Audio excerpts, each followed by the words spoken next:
ഈശോ മിശിഹായെ ഞങ്ങളങ്ങയെ കുമ്പിട്ട് ആരാധിക്കുന്നു. എന്തുകൊണ്ടെന്നാൽ വിശുദ്ധ കുരിശാൽ അങ്ങ് ലോകത്തെ വീണ്ടും രക്ഷിച്ചു. ഈശോയിൽ പ്രിയപ്പെട്ട സഹോദരങ്ങളെ, എനിക്ക് ഈശോയുടെ മുമ്പിൽ ഭയങ്കരമായിട്ട് നന്ദി പറയാൻ തോന്നുന്ന ഒരു ദിവസമാണെന്ന്. 2026 ജനുവരി 1 നമ്മൾ തുടങ്ങിയ ഒരു ശുശ്രൂഷയല്ലേ, മാർച്ച് മാസം പൂർത്തിയാകുന്നു. 3 മാസം നമുക്ക് കണ്ടിന്യൂസ് ആയിട്ട് ഈ ശുശ്രൂഷ ചെയ്യാൻ പറ്റി. I just feel like thanking the Lord. നിങ്ങൾക്ക് എന്താ തോന്നുന്നതെന്ന് അറിഞ്ഞൂടാ. എല്ലാ ദിവസമൊക്കെ നിങ്ങൾ ഈ ശുശ്രൂഷയോട് ചേർന്ന് നിൽക്കുന്നു. പ്രത്യേകിച്ച് കഴിഞ്ഞ കുറേ ദിവസങ്ങളായിട്ടൊക്കെ നമ്മൾ കുരിശിൻ്റെ വഴിയുടെ നമ്മുടെ ജീവിതമായിട്ടൊക്കെ ചേർത്ത് ചിന്തിച്ചുകൊണ്ട് പോകുന്നു. ഇന്ന് 10ാമത്തെ സ്ഥലത്തെത്തി. വളരെ വേദനിപ്പിക്കുന്ന ഒരു സ്റ്റേഷനിലാണ്, ഒരു സിറ്റുവേഷനിലൊക്കെയാണ് നമ്മൾ ചെന്നെത്തി നിൽക്കുന്നത്. ഈശോയുടെ വസ്ത്രങ്ങൾ ഉരിഞ്ഞെടുക്കുന്നു. ആ ഒരു സ്റ്റേഷൻ, ആ ഒരു സ്ഥലത്തെക്കുറിച്ച് ധ്യാനിക്കുമ്പോഴും ഉള്ളിൽ ഇങ്ങനെ ഒരു ആനന്ദം ഇങ്ങനെ നിൽക്കുകയാണ്. ഈശോയെ, നീ സഹായിച്ചല്ലോ ഇത്രയും ദിവസങ്ങളിൽ കണ്ടിന്യൂസ് ആയിട്ട് വചനം പറയാൻ, നിങ്ങളോട് ഇത് സംസാരിക്കാൻ, നിങ്ങൾക്കിത് കേൾക്കാനൊക്കെ പറ്റിയെന്ന്.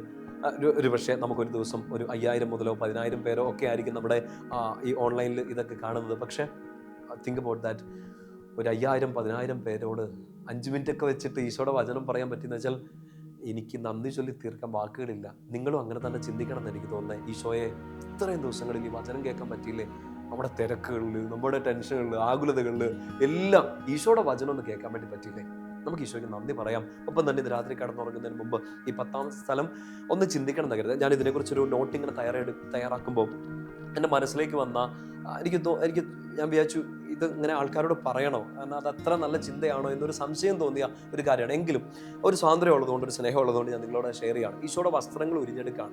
നമ്മൾ യൂഷ്വലി ഇങ്ങനെ ഒരു ചിന്ത നമ്മുടെ ഉള്ളിൽ വന്നിട്ടുണ്ട്. അതായത് മറ്റുള്ള മുമ്പിൽ വെച്ച് നാണം കെടുന്നതും എല്ലാം ഒരു സങ്കടമാണ് അല്ലേ? ഈ തൊലി ഉരിക്കപ്പെടുന്ന ഒരു വേദനയാണ് ഈ തുണി ഉരിക്കപ്പെടുന്ന വേദനയേക്കാൾ വലുത്.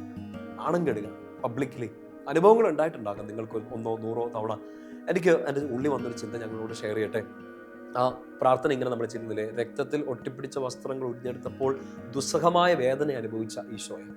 രക്തത്തിൽ ഒട്ടിപ്പിടിച്ച വസ്ത്രങ്ങൾ. എൻ്റെ ഉള്ളിൽ വന്നൊരു ചിന്ത എങ്ങനെയാണ്, ചില മനുഷ്യരുണ്ടല്ലോ നമുക്കങ്ങനെ, ഇല്ലെങ്കിൽ ഉണ്ടായിട്ടില്ലേ, നമ്മുടെ രക്തത്തിൽ ഒട്ടിപ്പിടിച്ച വസ്ത്രം പോലെ അത്രയും ചേർന്ന് നിന്ന മനുഷ്യർ.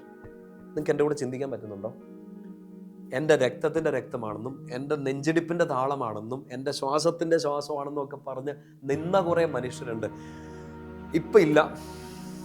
രക്തത്തിൽ ഒട്ടിപ്പിടിച്ച വസ്ത്രം പോലെ എന്നോട് ചേർന്ന് നിന്നവർ, ഞാൻ ഒരു ശ്വാസം എടുക്കുമ്പോൾ അടുത്ത ശ്വാസമായിട്ട് മാറി നിന്നവർ, എൻ്റെ കണ്ണൊന്ന് കലങ്ങുമ്പോൾ എന്നെ പറ്റിയെന്ന് ചോദിക്കാൻ പറ്റിയവരൊക്കെ എൻ്റെ രക്തത്തിൽ ഒട്ടിപ്പിടിച്ച വസ്ത്രം പോലെ അത്ര ചേർന്ന് നിന്ന മനുഷ്യർ. പക്ഷേ ഉരിഞ്ഞെടുക്കപ്പെട്ടു. സിറ്റുവേഷൻ എന്നാണെന്നറിയത്തില്ല, കാരണങ്ങൾ എന്നാണെന്നറിയത്തില്ല. പക്ഷേ ഇപ്പോൾ എന്നെ ഒറ്റയ്ക്കാക്കി, എന്നെ നഗ്നയാക്കി ഈ വസ്ത്രം അങ്ങ് മാറി നിൽക്കുകയാണ്. അവരിന്നില്ല. ഒരിക്കൽ ഒരു വസ്ത്രം പോലെ പൊതിഞ്ഞു നിന്നവർ, സ്നേഹിച്ചവർ, ചേർത്ത് നിർത്തിയവർ, ഞാൻ ചേർന്ന് നിന്നവർ ഇന്ന് എൻ്റെ കൂടെ ഇല്ല. ഞാൻ ഒറ്റയ്ക്കാണ്. വസ്ത്രം ഉരിഞ്ഞെടുക്കപ്പെട്ടതിനേക്കാൾ വലിയ വേദനയിൽ നെഞ്ചുരിഞ്ഞ്, തൊലിയുരിഞ്ഞ്, കീറിമുറിഞ്ഞ്, രക്തം വാർന്ന് നമ്മൾ നിൽക്കുകയാണ്. എൻ്റെ രക്തത്തിൻ്റെ രക്തമാണെന്ന് പറഞ്ഞ പലരും ഇന്ന് അടുത്തില്ല. എൻ്റെ പ്രിയപ്പെട്ട സഹോദരങ്ങൾ, ഇന്നോ ഇല്ലെങ്കിൽ ഈ ഒരു വർഷമോ ഒക്കെ 2026 അങ്ങനത്തെ ഒരു കഠിനമായ വേദനയിലൂടെ കടന്നുപോയ എൻ്റെ പ്രിയപ്പെട്ട മക്കൾക്ക് വേണ്ടി, സഹോദരങ്ങൾക്ക് വേണ്ടിയിട്ടാണ് ഇത് പറയുക.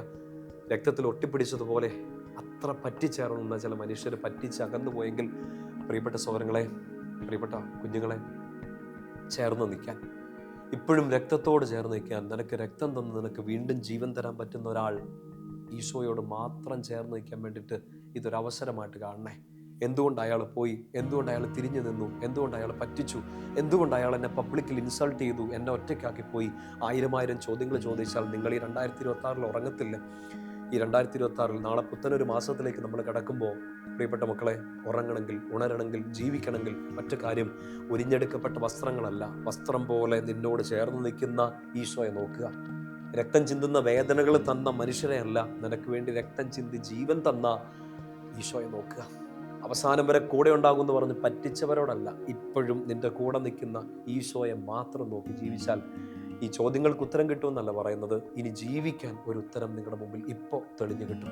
അവർ പോട്ടെ, നീ ഒറ്റയ്ക്കായി പോകുന്ന സിറ്റുവേഷൻസ് വരട്ടെ, ഇനിയും സങ്കടങ്ങൾ വരട്ടെ, അവർ സ്നേഹിക്കാതിരിക്കട്ടെ. ഇന്ന് വസ്ത്രം പോലെ ഒട്ടിപ്പിടിച്ചിരിക്കുന്നവർ, രക്തത്തിൽ അലിഞ്ഞു ചേർന്നവർ നാളെ കീറി മുറിഞ്ഞ് മാറി നിൽക്കട്ടെ. അപ്പോഴും ഒറ്റയ്ക്കാക്കി പോവാതെ, നിന്നെ പറ്റിക്കാതെ ഒരാൾ അപ്പോഴും അവിടെ ഉണ്ടാകും. ആ സ്നേഹത്തിൻ്റെ പേര് ഈശോ എന്നാണ്. ആ ഈശോ 10ാം സ്ഥലത്ത് വെച്ച് അനുഭവിച്ച ആ വേദനകളിൽ നമ്മുടെ വേദനകൾ നമുക്ക് ചേർത്ത് വയ്ക്കാം. നമ്മുടെ സങ്കടങ്ങളും കണ്ണുനീരുകളും എല്ലാം ചേർത്ത് വയ്ക്കാം. ആശ്വസിപ്പിക്കുന്നവൻ ഒരിക്കൽ നാണം കെട്ടിരുന്നു. ഇപ്പോൾ നിന്റെ കൂടെ നിൽക്കുന്നവൻ ഒരിക്കൽ ഒറ്റയ്ക്ക് നിന്നിരുന്നു. അതുകൊണ്ട് ആശ്വസിപ്പിക്കാനും ഒറ്റയ്ക്ക് നിൽക്കുന്നതിനെ ചേർത്ത് നിൽക്കാനും നാണം കെട്ട് നിൽക്കുന്നതിനെ ഒരു വസ്ത്രം പോലെ പൊതിഞ്ഞു പിടിക്കാനും ഈശോയ്ക്കറിയാം. ഈശോയ്ക്കേ അറിയത്തുള്ളൂ. ഈശോ മതി. ആ ഒരൊറ്റ ആശ്വാസത്തിൽ, പ്രത്യാശയിൽ ഈശോയുടെ പ്രിയപ്പെട്ട മകൻ, ഈശോയുടെ പ്രിയപ്പെട്ട മകൾ കടന്നുറങ്ങുക. ഒത്തിരി വേദനകൾ അനുഭവിച്ച് ഈശോ നിന്നെ സൗഖ്യപ്പെടുത്തട്ടെ. പിതാവിൻ്റെയും പുത്രൻ്റെയും പരിശുദ്ധാത്മാവിൻ്റെയും നാമത്തിൽ ആമേൻ. ഈശോ മിശിഹായ്ക്ക് സ്തുതിയായിരിക്കട്ടെ.